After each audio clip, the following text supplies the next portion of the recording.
Hello viewers, আসসালামু আলাইকুম। Welcome back to my channel. আমি তন্নি আক্তার বলছি গাজীপুরের কাপাসিয়া থেকে। আমার প্রাণপ্রিয় কলিজার ভাইয়েরা আপুরা, আশা করছি যে যেখানে আছেন সুস্থ আছেন, ভালো আছেন। আলহামদুলিল্লাহ, আমি আমার পরিবার নিয়ে ভালো আছি। তো প্রতিদিনের মতো আজকেও একটি নতুন ব্লগ নিয়ে আপনাদের মাঝে চলে এসেছি। আশা করছি ব্লগটি আপনাদের কাছে ভালো লাগবে। তো দেখতে থাকুন পুরো ভিডিও। তো সন্ধ্যার পর আমার হাজবেন্ড বাজারে চলে গিয়েছিল। সারাদিন তো কাজের জন্য বাজারে যেতে পারে নাই। তো এখানে কিছু কাঁচা বাজার নিয়ে এসছি, আর এই যে রাত্রে করে মাছ নিয়ে আসছে। তো এই মাছগুলো আমি মনে মনে মানে এমন মাছই চাইছিলাম, তো হঠাৎ করে বাজারে পেয়ে গেল, তো নিয়ে আসলো। এগুলো নাকি নদীর মাছ, তো বলছিল অনেক ভালো লাগবে খেতে। তো আমি যে একটু অসুস্থ, তো কি করব, তাও কেটে রেখে দিয়েছি। কেটে রাখলে একটু ভালো থাকবে, তার জন্য একটু কষ্ট করে কেটে নিলাম মাছগুলা। এখানে বিড়াল বসেছিল মাছ খাওয়ার জন্য, মাছ দেখে তারপর থেকে আমার সাথে বসে আছে। তো এই তো পরদিন আমি রান্না বান্নার জন্য চলে আসলাম।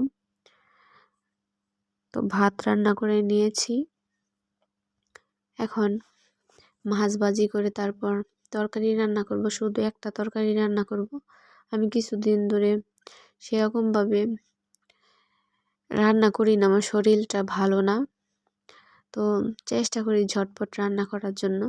তো এখানে কি হয়েছে, আমি কড়াইটা বসিয়ে ঘরে চলে গিয়েছিলাম, তো এত পরিমাণে তাপ হয়েছে, মাছগুলো অবশেষে মানে নিচ দিয়ে পড়ে গেল। আমি ঘরে গিয়েছিলাম কি যেন আনার জন্য, এসে দেখি মাছগুলো নিচ দিয়ে অনেক কড়া হয়ে গেছে। তো আমি আবারও উল্টে পাল্টে দিলাম অপর সাইডটা।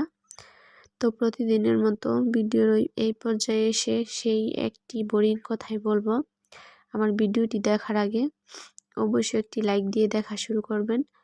আর দেখতে দেখতে যদি কোনো অংশে ভালো লেগে যায় তাহলে অবশ্যই চ্যানেলটাকে সাবস্ক্রাইব করে দিয়ে আমার পাশে থেকে যাবেন। আর পাশে থাকা বেল বাটনটিকে অল ক্লিক করে দিবেন, তাহলে আমি ভিডিও ছাড়া মাত্রই আপনাদের কাছে পৌঁছে যাবে। আর যারা যারা এই কাজটি করে দিয়েছেন তাদেরকে অসংখ্য অসংখ্য ধন্যবাদ। আর আমি ইদানিং দেখছি আমার চ্যানেলে অনেক নতুন নতুন আপুরা ভাইয়ারা জয়েন হচ্ছেন, তো তাদেরকে বলি প্লিজ কেউ ভিডিওতে এসে এই ধরনের কমেন্ট করবেন না যে সাপোর্ট করবেন, পাশে আছি, পাশে থাকবেন, এত নাম্বার সাবস্ক্রাইব করেছি, প্লিজ দয়া করে এগুলো কেউ বলবেন না। এগুলো বললে আপনার চ্যানেলেরও ক্ষতি হতে পারে, আমারও ক্ষতি হতে পারে, তাই এই ধরনের কোনো কথা বলবেন না। আর অনেকে আছে কি করে, যখন সাবস্ক্রাইব করে দিয়ে যায় তখন যদি আবার গিয়ে ব্যাক দিয়ে আসা হয়, তখন আবার অনেকে কি করে আনসাবস্ক্রাইব করে দিয়ে দেয়। এগুলো কেন করেন আপনারা? প্লিজ দয়া করে এগুলো করবেন না। তো আমার কথায় যদি আপনাদের কোনো খারাপ লেগে থাকে, কষ্ট লেগে থাকে, তাহলে অবশ্যই ক্ষমার দৃষ্টিতে দেখবেন। তো যখন দেখি এমন হয় তখন কিন্তু মনটা অনেক খারাপ হয়ে যায়, তো তার জন্য আর কি বলা। তো এখানে আমি মাছগুলো ভেজে উঠিয়ে নিয়েছি, এখন আমি সব মশলা দিয়ে দিলাম, দিয়ে এখন এই তো এখানে আমি ফুলকপি, আলু, টমেটো দিয়ে মাছ রান্না করব। তো এখন ভালোভাবে কষিয়ে নেব। তরকারিগুলো যদি কষিয়ে নেওয়া যায় ভালো করে, যদি কষানোর মধ্যে সিদ্ধ হয়ে যায় তাহলে কিন্তু পরে আর এত পরিমাণ পানি লাগে না। তো এই যে আমি ভালোভাবে কষিয়ে নেব, কষিয়ে সিদ্ধ করে নেব, পরে আমি অল্প পরিমাণ পানি দেব। এই তো যে পানিটা আছে এই পানি দিয়ে আমি ভালো করে সবজিগুলো সিদ্ধ করে নেব। তো আমার আজকের ভিডিওটি আপনাদের কাছে কীরকম লাগলো অবশ্যই কমেন্ট করে জানাবেন। তো ভাবলাম মাছ যেহেতু নিয়ে আসছে, তো এই মাছ দিয়ে রান্না করে দেখি কীরকম লাগে তরকারিটা। তো আমার কাছে ভালোই লেগেছিল। তো মাছটা বেশি করা হয়ে গিয়েছে ভাজা, তো আর একটু কম ভাজা হলে ভালো হতো, কারণ আমি ইচ্ছে করে এরকম করিনি। তো কার কার সাথে ওইরকম হয় কমেন্ট করে জানাতে পারেন।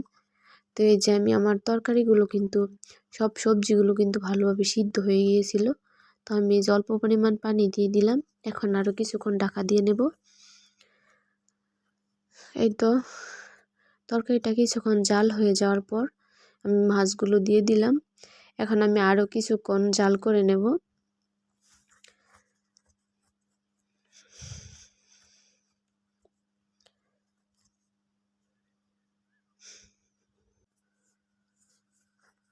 তো এই যে আরও কিছুক্ষণ জাল করে নেওয়ার পর কিছু ধনিয়া পাতা কেটে রেখে দিয়েছিলাম, তো ধনিয়া পাতাগুলো দিয়ে দিলাম। তো ধনিয়া পাতা দিয়ে কিন্তু এইভাবে তরকারি রান্না করলে খেতে কিন্তু বেশ ভালো লাগে। তো কার কার এভাবে তরকারি রান্না পছন্দ? তো আমার সাথে কিন্তু আমার মেয়েও আছে, ওই যে দেখতে পাচ্ছেন আমার মেয়ে দাঁড়িয়ে আছে, ঘুম থেকে উঠে গেছে। তো আমি পায়ে জুতা পরিয়ে নামিয়ে দিলাম, এতক্ষণ কিন্তু আমার কোলে ছিল। তো জুতা পরে নামিয়ে দিয়েছি, ও হাঁটছে। আর এদিকে আমি রান্নাটা শেষ করে নিচ্ছি। তো আমার তরকারি রান্নাটা হয়ে গেছে, এখন আমি তরকারিটা ঢেলে নেব। এই যে এটার মধ্যে ঢেলে নেব। তবে সবসময় কিন্তু কড়াইতে রান্না করি, রান্না করে তারপর ঢেলে নেই অন্য একটা পাত্রের মধ্যে। তো আমার আজকের ভিডিওটি এই পর্যন্তই। দেখা হবে নতুন কোনো ভিডিওতে। সেই পর্যন্ত সবাই ভালো থাকবেন, সুস্থ থাকবেন। আল্লাহ হাফেজ।